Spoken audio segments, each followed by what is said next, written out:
ನನ್ನ ಹೆಸರು ಜೈಪಾಲ್. ನಮ್ದು ಸೋಷಿಯಲ್ ವರ್ಕ್. ಈಚೆ ಸೌತ್ ಇದಕ್ಕೆ ನಾನು ಎಂಪಿಗೆ ನಿಂತಿದ್ದೆ. ಯಾವ area? South Bengaluru south MP candidate ನಿಂತಿದ್ದೆ ತಗೊಂಡಿದ್ರಿ. ಸರ್. 946 ತಗೊಂಡಿದ್ದೆ. ಯಾರು ವಿರುದ್ಧವಾಗಿ? ನಾವು ಯಾರು ವಿರುದ್ಧವಾಗಿಲ್ಲ. ಜನರಿಗೆ ನಾವು ಪರಿಚಿತವಾಗಿ ಹೋಗ್ಬೇಕು, ಮತ್ತೆ ಜನರು ಯೋಚನೆ ಮಾಡ್ಬೇಕು. ಯಾರಪ್ಪ ಬಂದು ನಿಂತ್ಕೊಂಡ್ಬಿಟ್ಟಿದಾರೆ, ಹೊಸದಾಗ ಒಂದು ಹುಡುಗ ಬಂದು ನಿಂತವನೆ, ಒಂದ್ಸರಿ ಹಾಕಿ ನೋಡೋಣ. ನಾವು ಗೆಲ್ಬೇಕಂತ ಆಸೆಯಲ್ಲಿ ನನಗಿದ್ದೆ. ಇದ್ರೂ ಕೂಡ ನಾವೇನು ದುಡ್ಡು ಖರ್ಚು ಮಾಡಿಲ್ಲ, ಏನಿಲ್ಲ. ನಾವು ಹೋಗಿ ವಾಲಂಟಿಯರಾಗಿ ಹೋಗಿ ಮನೆಗೆ ಹೋಗಿ ಕಾಲಕ್ಕೆ ಬಿದ್ದೆ. ಎಲ್ಲರ ಹತ್ರ ನಮ್ಮ ಕಷ್ಟ ಸುಖನ ಹೇಳಿದ್ದೀನಿ. ಈ ಥರ ಎಲ್ಲ ಇದೆ, ನಮಗೊಂದು ಅವಕಾಶ ಕೊಡಿ ಅಂತ ಕೇಳಿದೆ. ಏನೋ ಜನರು ನಮ್ಮ ಮೇಲೆ ನಂಬಿಕೆ ಮಾಡಿ 946 ಓಟು ಬಿದ್ದಿದೆ. ಸಾಕಲ್ಲ? ಒಂದು MP ಕ್ಯಾಂಡಿಡೇಟ್ ಆಗಿ ನಿಂತು ₹1 ಖರ್ಚು ಮಾಡಿಲ್ಲದೆ ಅವ್ನು ಬಂದು ನಿಂತ್ಕೊಂಡು ಅಷ್ಟು ಓಟ್ ತೊಗೊಳ್ತಾನೆ ಸಾಮಾನ್ಯನಾ? ಈಗ ಸೌಮ್ಯರೆಡ್ಡಿ ಬರೀ 15 ಓಟಲ್ಲಿ ಸೋತರು, MLA ಕ್ಯಾಂಡಿಡೇಟು. MPಗೆ ಏನಾಯಿತು? 946 ಓಟ್ ನಾವು ತೊಗೊಂಡಿದ್ದೀರಿ. ಹಾಂ, ಇದೆ ಸರ್. ಈಗ ನಮ್ದು ನೆಕ್ಸ್ಟ್ ಇದಿಲ್ಲ, ಎಲ್ಲ ಕಂಟಿನ್ಯೂ ಮಾಡ್ತೀವಿ ನಾವು. ವಿಧಾನಸಭಾ ಎಲೆಕ್ಷನ್ ನಿಲ್ತೀರಿ ಏನಾದ್ರು? 100%. ಯಾವ ಕ್ಷೇತ್ರ ಸರ್? ನಮ್ಮ ಚಿಕ್ಕಪೇಟೆನಲ್ಲಿ ಯಾವುದೋ ಒಂದು ಚಿಕ್ಕಪೇಟೆ, ಚಾಮರಾಜಪೇಟೆನಲ್ಲಿ ಜಯನಗರ. ನಮ್ದು ಈಗ 8 ಕ್ಷೇತ್ರ ಐತೆ. MP ಕ್ಯಾಂಡಿಡೇಟ್ಗೆ 8 ಕ್ಷೇತ್ರ. ನಾವು ಯಾವುದಾದ್ರು ಒಂದು ಆಯ್ಕೆ ಮಾಡಿ ನಿಲ್ತೀವಿ ಸರ್.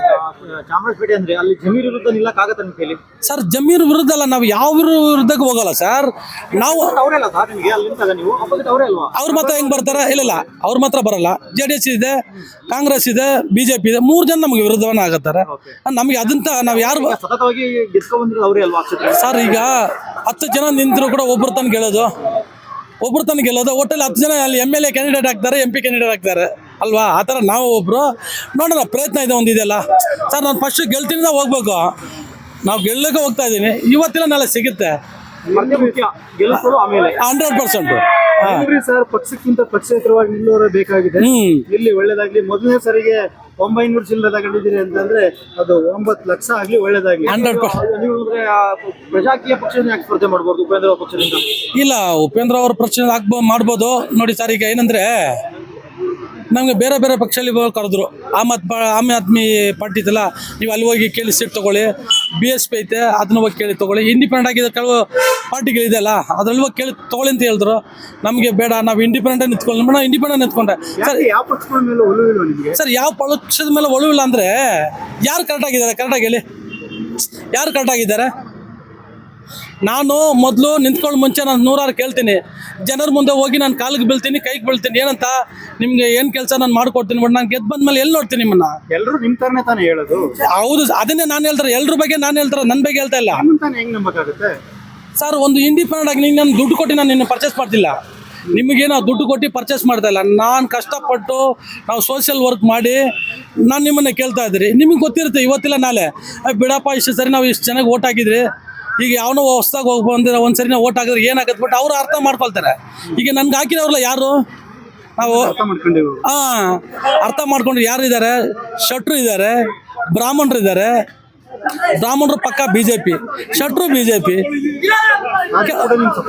ಮಾಡಿದ್ದಾರೆ. ನಮ್ಗೆ ಹೇಳಿದ್ರು, ನೋಡಪ್ಪ ನಾನು ಹಾಕ್ಬಿಟ್ಟು ಬಂದಿತ್ತು, ನನಗೆ ತೋರಿದ್ರು. ಅಂದ್ರೆ ಇಲ್ಲಿ ಜಾತಿ ಯಾವ್ದು ಮುಖ್ಯ ಅಲ್ಲ, ಕೆಲಸ ಮುಖ್ಯ. ಕೆಲಸ ಮಾಡಿದ್ರೆ ಯಾರು? ಹೌದೌದು. ನಂಬಿ ಹೋಗಿ ಸರ್, ಖಂಡಿತವಾಗಿ ಇವತ್ತೆಲ್ಲ ನಾಳೆ ಅದು ಹಾಗೆ ಆಗುತ್ತೆ. ಯಾಕಂದ್ರೆ ಬಸವಣ್ಣ ಹೇಳಿದ್ರೆ ಕಾಯಕವೇ ಕೈಲಾಸ ಅಂತ. ಖಂಡಿತ. ನೀವು ಆ ಮಾರ್ಗದಲ್ಲಿ ಹೋಗ್ತಾ ಇದ್ದೀರಾ. ಅದೇ ಕೂಡ ಗಾಂಧೀಜಿಯವ್ರ ತತ್ವ ಕೂಡ ಇದ್ದಿದ್ದು. ನೀವು ಖಂಡಿತವಾಗಿ ಒಳ್ಳೇದಾಗ್ಲಿ ಸರ್. ಒಳ್ಳೇದು ಎಲ್ರಿಗೂ ಆಗ್ಬೇಕನ್ಬಿಟ್ಟು ಉದ್ದೇಶದಲ್ಲಿ ನಾನು ಹೋಗಿ ಸರ್. ಇಲ್ಲಾಂದ್ರೆ ಒಂದು MP ಕ್ಯಾಂಡಿಡೇಟ್ ನಿಂತ್ಕೊಂಡ್ರೆ ಸುಮ್ಮನೆನಾ? ಸಾಮಾನ್ಯ ಅಲ್ಲ. ಎಷ್ಟು ಕಷ್ಟ ಇದೆ, ಎಷ್ಟು ದಾಖಲಾತಿ ರೆಡಿ ಮಾಡಬೇಕು, ಎಲ್ಲ ಫೇಸ್ ಮಾಡ್ಕೊಂಡ್ ಬಂದಿದ್ರಿ. ಎಷ್ಟು ನಮ್ಗೆ ತೊಂದರೆ ಕಡಿಮೆ ಕೊಟ್ರ, ಬಟ್ ನಾ ಬಿಟ್ಟೇ ಇಲ್ಲ. ನಾವು ನಿಂತ್ಕೊಳ್ತೀರ, ಅದು ಏನು ಬರ್ತಾ ನೋಡ್ಕೊಳ್ಳೋಣ ನಿಂತ್ಕೊಂಡ್ಬಿಟ್ಟು. ಅಂದ್ರೆ ಪಕ್ಷೇತರ ನಿಂತ್ಕೊಂಡ್ರೆ ತುಂಬಾ ಸಮಸ್ಯೆಗಳು ಅನುಭವಿಸ್ಬೇಕು. ಹೌದು. ಇಲ್ಲ, ಅಂತದಲ್ಲ ಏನಿಲ್ಲ. ನಮ್ಗೆ ಬೆದರಿಕೆ ಆಗೋ ತರ ಏನಿಲ್ಲ ಸರ್. ಈಗ ಹಂಗೆ ಹೇಳಿದ್ರು ಅದು ಹಂಗೆ ಹೇಳಿದ್ರು. ಆ ಬೆದರಿಕೆ ಅಂತ ಹೇಳಿಲ್ಲ. ದಯವಿಟ್ಟು ನಿಮಗೆ ಯಾಕೆ ಬೇಡ, ನಾವು ರಿಕ್ವೆಸ್ಟ್ ಮಾಡ್ಕೊಂಡ್ರು. ಇದು ಯಾಕೆ ಇಲ್ಲ ಸರ್, ನಮ್ಗೆ ಬೆದರಿಕೆ ಹಾಕೋದು ಏನಿದೆ ಸರ್? ನಮ್ಮ ಹಕ್ಕು ಇದು. ಈ ದೇಶದ ಪ್ರಜೆ ನಾವು, ನಮ್ಗೆ ಹಕ್ಕ ಐತೆ. ಏನೋ ನರೇಂದ್ರ ಮೋದಿ ಈಗ ಏನಿಲ್ಲ, ನರೇಂದ್ರ ಮೋದಿ PM ಆಗ್ತಾರಂತ ಅವ್ರು ನೆನ್ಸ್ಕೊಂಡ್ರ? ಎಲ್ಲೋ ರೈಲ್ವೆ ಸ್ಟೇಷನಲ್ಲಿ ಟೀ ಮಾಡ್ತಾ ಇದ್ರು ಅಂತ ಹೇಳ್ತಾ ಇದ್ದಾರೆ. ನಾವು ಕನ್ನಡ ನೋಡಿಲ್ಲ, ಬಟ್ ಅದೇ ನಿಜನ ಸುಳ್ಳು ನಮಗೂ ಗೊತ್ತಿಲ್ಲ. ಬಟ್ ಕೇಜ್ರಿವಾಲ್ ಆಗಿದ್ದಾರೆ. ಇಲ್ಲ, ಹಂಗೆಲ್ಲ ಇರುವಾಗ ನಾವು ಪ್ರಯತ್ನ ಮಾಡೋದು ಏನಿದೆ ತಪ್ಪು? ಸಾಮಾನ್ಯವಾಗಿ ಕೆಲಸ ಮಾಡೋದು ಎಲ್ಲರೂ ಟ್ರೈ ಮಾಡ್ಬೋದು. 100% ಮಾಡ್ಬೋದು ಸರ್. ಜನರಿಗೆ ಒಳ್ಳೇದು ಮಾಡ್ಬೇಕಂತ ನಿನ್ ಮನ್ವೆ ಸರ್. ಯಾರ ಅಪ್ಪಂದ ಆಸ್ತಿ ಸರ್ ಇದು? ಯಾರಪ್ಪಂದ ಆಸ್ತಿ? ಈಗ ನಮ್ಮ ಕಾನೂನು ಕೊಟ್ಟಿರೋದು ಏನಕ್ಕೆ?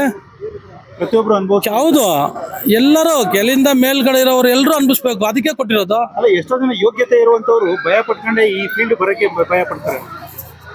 ಅವ್ರು ತಪ್ಪು ಮಾಡಿರ್ತಾರೆ, ಭಯ ಪಟ್ಕೊಂಡಿದ್ದಾರೆ ಅಂದ್ರೆ ಅವ್ರು ತಪ್ಪು ಮಾಡಿರ್ತಾರೆ. ನಾವು ಅಂಥದ್ದೆಲ್ಲ ಏನಿಲ್ವಲ್ಲ, ನಾವು ಸೋಷಿಯಲ್ ವರ್ಕರ್. ಈಗ ಈ ಕೊರೋನಾ ಮೂಮೆಂಟಲ್ಲಿ ಸೋಷಿಯಲ್ ವರ್ಕ್ ಸರ್, ನಮ್ದು ಕೊರೋನಾ ಮೂಮೆಂಟಲ್ಲಿ ನಾವು ಯಾವುದು ಹೇಳ್ತಾರಲ್ಲ, ಈಗ ಒಬ್ರಿಗೆ ಅನ್ನ ಹಾಕಿದ್ರೆ ವಿಡಿಯೋ ಮಾಡೋದು, ಒಬ್ರನ್ನ ಏನೋ ಒಂದು ಗಿಫ್ಟ್ ಕೊಟ್ಟರೆ ಅದು ವಿಡಿಯೋ ಮಾಡಿ ಹಾಕೋದು, ಇಂಥದ್ದೆಲ್ಲ ನಾವು ಯಾವುದು ಮಾಡಿಲ್ಲ. ಕೊರೋನಾನಲ್ಲಿ ಒಂದು ದಿವಸಕ್ಕೆ 100ರಿಂದ 150 ಜನಕ್ಕೆ ಊಟ ಆಗ್ತಾ ಇದೆ. ಇದೇ ಫಸ್ಟ್ ಟೈಮ್ ನಮ್ಗೆ ಹೇಳ್ತಾ ಇದ್ದೀವಿ ಇದನ್ನು. ಅದನ್ನು ಏನಕ್ಕೆ ಹೇಳ್ತಾ ಇದ್ದೀನಿ ಅಂದರೆ, ಒಬ್ಬ ಮನಸ್ಸ ಅವತ್ತು ತಿನ್ನೋಕ್ಕೂ ಕಷ್ಟ ಆಗಿತ್ತು ಅಲ್ವಾ, ಒಬ್ಬೊಬ್ರು ಈಚೆ ಬರೋಕ್ಕೆ ಕಷ್ಟ ಇತ್ತು. ಆ ಟೈಮಲ್ಲಿ ನಮಗೆ 100 ಜನಕ್ಕೆ ಊಟ ಕೊಡೋ ಥರ ನಾವು ಕೊಡ್ಬೇಕು ಅಂದ್ಬಿಟ್ಟು ನಮ್ಗೆ ಶಕ್ತಿ ಕೊಟ್ಟಿದ್ರು. ಆ ಟೈಮಲ್ಲಿ ಊಟ ಅಂದರೆ ಬರೀ ರೈಸ್ ಇಲ್ಲ, ಕುಷ್ಕ, ದಾಲು, ಇದನ್ನೆಲ್ಲ ರೆಡಿ ಮಾಡಿಸಿ ಎತ್ಕೊಂಡು ಹೋಗ್ಬಿಟ್ಟು ಪಟ್ನ ಕಟ್ಟಿ ಒಂದು 45 ದಿವಸ ಹಂಗೆ ಕೊಟ್ರಿ ನಾವು. ಇದಕ್ಕಿಂತ ಏನು ಬೇಕು ನಮಗೆ? ನಾವು ಏನು ಆಸ್ತಿಯನ್ನು ಎತ್ಕೊಂಡೋಗಿದ್ದು ಏನಿಲ್ಲ. ನಮ್ಮಲ್ಲಿ ಇರೋ ತನಕ ನಾವು ಒಬ್ರಿಗೆ ಒಳ್ಳೇದು ಮಾಡಬೇಕು. ವಿಧಾನಸಭೆ ನೀವು ಯಾವ್ದಾದ್ರು MP ನೋ ಇಲ್ಲ ವಿಧಾನಸಭೆಗೆ ನಿಂತ್ಬಿಟ್ಟು ಗೆದ್ದರೆ ನೀವು ಯಾವ ಥರ ಕೆಲಸ ಮಾಡ್ತೀರಾ? ನಿಮ್ದು ಯಾವ ಥರ ಪ್ರೀ ಪ್ಲಾನ್ ಇದೆ ಸರ್? ಈಗ ನಿಮ್ಮ ಆಶೀರ್ವಾದ ನಿಮ್ಮ ಬಾಯಿ ಮುಖರ್ತ ನಡೀಲಿ, ಇವತ್ತಿಲ್ಲ ನಾಳೆ ಆಗಲಿ.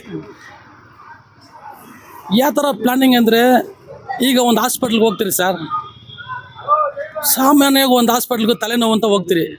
ಆ ತಲೆನೋವು ಹೋಗುವಾಗ ಒಬ್ರು ಏನು ಮಾಡ್ತಾರೆ, ಮೂಗು ನೋವು ಅಂದರೆ ಮೂಗು ಡಾಕ್ಟ್ರನ್ನ ನೋಡಿ ಅಂತಾರೆ, ಕಣ್ಣು ನೋವು ಅಂದರೆ ಕಣ್ಣು ಡಾಕ್ಟ್ರ್ ನೋಡಿ ಅಂತಾರೆ, ಕಿವಿ ನೋವು ಅಂದರೆ ಕಿವಿ ಡಾಕ್ಟರ್ ಅಂತಾರೆ. ಈಗ ಫಸ್ಟು ನಾವು 10 ರೂಪಾಯಿ ಕೊಟ್ಟು 20 ರೂಪಾಯಿ ಕೊಟ್ಟರೆ ನಾವು ಎಲ್ಲ ಒಂದೇ ಸರಿ ನೋಡ್ಕೊಂಬರೋದು. ಈಗ ನೀನು 1000 ರೂಪಾಯಿ ಕೊಟ್ಟರು ಕೂಡ ನಿನ್ನ ಟೆಸ್ಟ್ ಮಾಡಿ ಬರೀ ನಿನ್ನ ಹೆಸ್ರು ಕೇಳ್ಬಿಟ್ಟು ಒಂದು ಚೀಟಿಯಲ್ಲಿ ಬರೆದು ಕೊಡೋಕ್ಕೆ 500 1000 ರೂಪಾಯಿ ತೊಗೊಳ್ತಾರೆ. ಹೌದು, ಇರೋರು ಕೊಟ್ಟು ಹೋಗ್ತಾರೆ ಸರ್. ಬಡವ್ರು ಎಲ್ಲಿ ಹೋಗ್ತಾರೆ? ಗೌರ್ಮೆಂಟ್ ಹಾಸ್ಪಿಟ್ಲಿಗೆ ಹೋಗ್ಬೇಕು.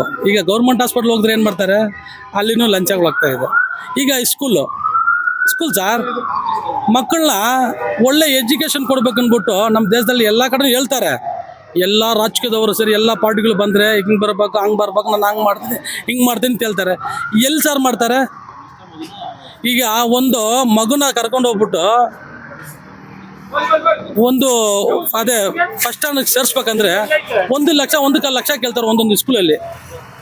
ತಂದೆ ತಾಯಿ ದುಡಿಯೋದು ಎಷ್ಟು ದುಡಿತಾರೆ? ಒಂದು ತಿಂಗಳಿಗೆಲ್ಲ ದುಡ್ಕೊಂಡು 20 ರಿಂದ 15-20 ಸಾವಿರ ದುಡಿತಾರೆ. ಪರಿಹಾರ ಏನು ಅದನ್ನೇ ಕೇಳ್ತಿರೋದು ನಿಮಗೆ? ಇದನ್ನೆಲ್ಲ ಪರಿಹಾರ ಏನಂದರೆ, ನಾವು ಆ ಥರ ನಮಗೂ ಒಂದು ಅವಕಾಶ ಸಿಕ್ಕಿದ್ರೆ ಇದೆಲ್ಲ ಪ್ರೀ ಪ್ಲಾನಲ್ಲಿ ನಾವು ಮಾಡೋಕ್ಕೆ ನಮಗೊಂದು ಅವಕಾಶ. ಈಗ ವಿಧಾನಸಭೆ ಪ್ರೈವೇಟ್ ಶಾಲೆಗಳಿಗೆ 1 ಲಕ್ಷ ತಗೊಳ್ತಿ ಕಡೆ ಅಟ್ಲೀಸ್ಟ್ 50% 100% ಮಾಡ್ತೀರಿ, ನಮ್ಮ ಕಡೆಯಿಂದ ಮಾಡ್ಬೋದು. ಈಗ ನೋಡಿ, ಮೊನ್ನೆ ಗೌರ್ಮೆಂಟ್ 247 ಮತ್ತೆ ಶಾಲೆಗಳಿಗೆ ಏನೋ ಪರ್ಮಿಷನ್ ಕೊಟ್ಟಿದ್ದಾರೆ ಪ್ರೈವೇಟ್ ಅವರಿಗೆ. ಗೌರ್ಮೆಂಟ್ ಸ್ಕೂಲ್ಗೆಲ್ಲ ಮುಚ್ತಾ ಇದ್ದಾರೆ ಒಂದ್ ಕಡೆ. ಮೊನ್ನೆ ಮತ್ತೆ ಈ ಯಾರು 247 ಕಾಲೇಜ್ ಏನ್ ಬೇಕಾ ಸರ್? ಅವ್ರಿಗೆ ರೋಲ್ ಕಲ್ಬೇಕಲ್ಲ. ಈಗ ಅವ್ರಿಗೆ ಬೇಕಲ್ಲ, ಅಮೌಂಟ್ ಬೇಕಲ್ಲ. ಈಗ ಮೊದಲು ಗೌರ್ಮೆಂಟ್ ಸ್ಕೂಲೇ ಬೇಕನ್ಬಿಟ್ಟು ಎಲ್ಲ ಮಾಡ್ತಾರೆ. ಗೌರ್ಮೆಂಟ್ ಇದೆ ಫ್ರೀ. ಓದೋ ಮಕ್ಕಳು ಎಲ್ಲಿದ್ರೆ ಓದ್ತಾರೆ ಸರ್. ಈಗ ದುಡ್ಡು ಕೊಟ್ಟೆ ಓದಿಸ್ಬೇಕಂತೇನಿಲ್ಲ.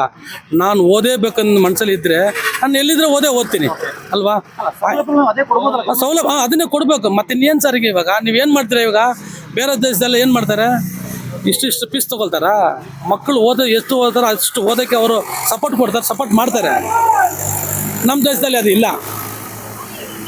ಆ ಥರ ನಮ್ಗೆ ಆ ಥರ ಒಂದು ಅವಕಾಶ ಇದ್ದರೆ ನಮ್ಮಲ್ಲಿ ಆದಷ್ಟು ಬಡವರಿಗೆ ಸರಿ, ಶ್ರೀಮಂತರಿಗೂ ಸರಿ ಒಳ್ಳೆ ಕೆಲಸ ಮಾಡಿ ನಾವು ಒಳ್ಳೆ ಹೆಸರು ತೆಗಿಬೇಕು.